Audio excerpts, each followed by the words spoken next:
एक ताज़ा उदाहरण देता हूँ। आजकल भारत में एक खराब बीमारी घुस गई है, चिकनगुनिया। लाखों लोग प्रभावित हैं।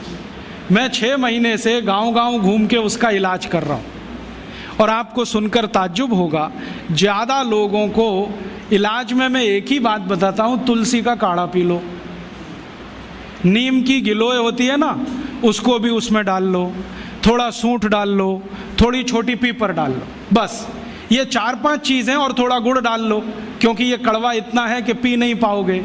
इतने मात्र से 3 खुराक में बीमारी ठीक हो रही है। और जो एलोपैथी से कर रहे हैं ना, बोवेरॉन के 3-3 इंजेक्शन ठोक दो, डाइक्लोफेनेक दे दो और पैरासीटामोल भी दे दो, जो तुम्हारे पास है सब दे दो। 20-20 दिन से बिस्तर में पड़े तड़प रहे, 20-20 दिन से। अभी आज मैं आया भीलवाड़ा से, और आने का देरी का कारण भी यही है कि वहाँ 1 लाख लोग चिकनगुनिया से पीड़ित हैं। वहाँ डॉक्टर आते हैं, राजीव भाई जरा बताओ ना। मैंने कहा अपना इंजेक्शन खुद क्यों नहीं ठोक लेते? कहते हमें मालूम है इसके साइड इफेक्ट क्या हैं, तो पेशेंट को क्यों नहीं बताते? इतने हरामखोर हो, तुम्हें मालूम है कि इसका साइड इफेक्ट क्या है? वोवेरॉन लगाएंगे तो क्या होने वाला है? मुंह में छाले हो जाएंगे, गले में छाले हो जाएंगे, अल्सर भी हो सकता है, तुम जानते हो, फिर पेशेंट को क्यों नहीं बताते? ये हरामखोरी तुम में कहां से आ गई? अपने को इंजेक्शन ठोकोगे नहीं, उसको ठोकते जाओ, तुम्हें मालूम नहीं है ठीक नहीं होगा, फिर पैरासीटामोल देते जाओ, डाइक्लोफेनेक देते जाओ, नोवलजिन के इंजेक्शन लगाते जाओ। और दुर्भाग्य से एलोपैथी ने ये सब नाम 20 साल पहले बैन कर दिए। वो कहते हैं डाइक्लोफेनेक खराब है, पैरासीटामोल तो और भी खराब है, नोवलजिन तो 1984 से बैन है यूरोप में और अमेरिका में, वही इंजेक्शन यहाँ ठोक रहे हैं लगातार। दुष्परिणाम है कि मरीज ठीक ही नहीं हो रहे। और मैं आपको मेरा अपना तजुर्बा बताता हूँ। आप में से कुछ विद्यार्थी होम्योपैथी के हैं, आप जानते हैं कि होम्योपैथी की बहुत सारी दवाएं आयुर्वेद से ही निकली। तुलसी है ना, उसी से ओसीमम है। ओसीमम की 3-3 खुराक देके कर्नाटक में 70,000 रोगियों को चलता कर दिया, और वो 20-20 दिन से एलोपैथी खा रहे थे, रिजल्ट नहीं आ रहा है। ओसीमम 200 की 3 खुराक सफिशिएंट, और आदमी 20 दिन से तड़प रहा है बिस्तर में, न नींद आ रही है, न चैन मिल रहा है, इतनी उल्टियां हो रही हैं, बुखार उतर नहीं रहा है, सब तकलीफ है।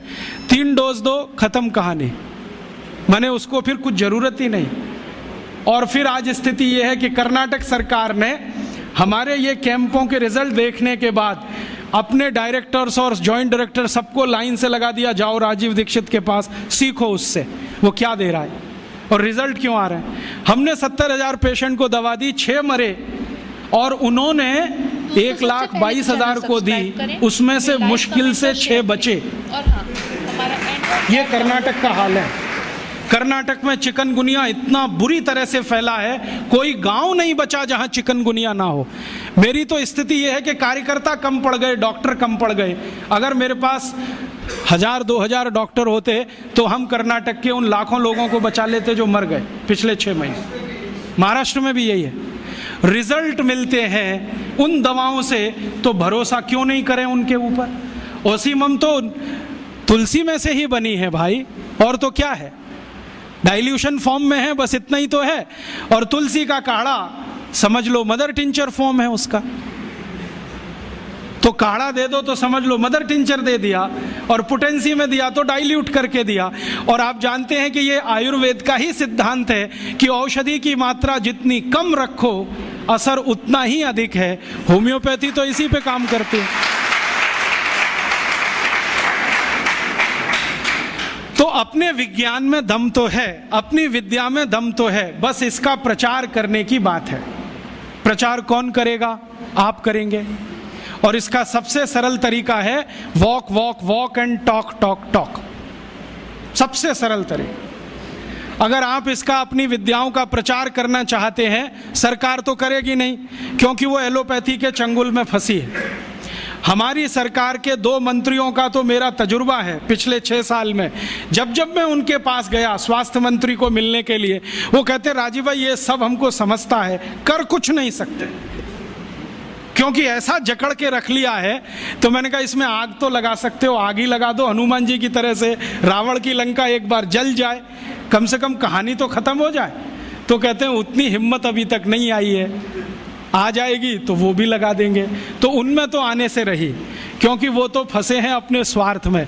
आप इसको तैयारी करो, एक ना एक दिन ये विदेश से आई हुई चिकित्सा पद्धति के तंत्र को ऐसे ही उखाड़ के फेंकना है जैसे ईस्ट इंडिया कंपनी को उखाड़ के फेंका था हमने तो।